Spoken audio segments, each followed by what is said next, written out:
Parcel হ্যাঁ হচ্ছে? Parcel. আচ্ছা, মাঝে মাঝে পার্সেলও যায়? পার্সেল পার্সেল সবাই তো এখানে বলতে গেলে বসে দেখতে খেতে পারে না। বসে খেতে পারে না, আর এখানে দেখতে সব সরকারি স্টাফরা সব থাকে। এবার যে যেরকম বলে, কেউ বসে গেলে বসে দেয়। এবার দেখো আমার সাইকেলে তো আমি আর টেবিল বেবিল নিয়ে তো আসতে পারো না, যত পারছি দুটো টুলই নিয়ে আসি সামর্থ্য। মানে আমার বাড়িটা কত দূর তুমি তো নিশ্চয়ই জানো। আমি বৈদবাড়ি থেকে সেই শ্রীরামপুর সাইকেল চালিয়ে শ্রীরামপুরে ওটাই এখন সাইকেল চালিয়ে। এবার আমি তো আর আনতে পারবো না যে এখন যে যাই 5টা চেয়ার আনবো, একটা টেবিল আনবো, কোনোদিনই তো আনতে পারবো না।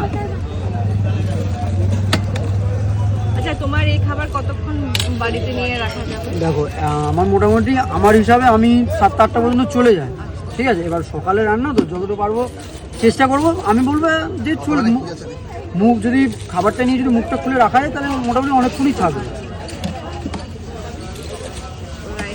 এই যে রাইস চলে গেল, এবার চিলি চিকেন যাবে। সেটার ছোটো একটুখানি অনেক অসুবিধা হয়, আর যত রাখছি দেওয়ার মধ্যে।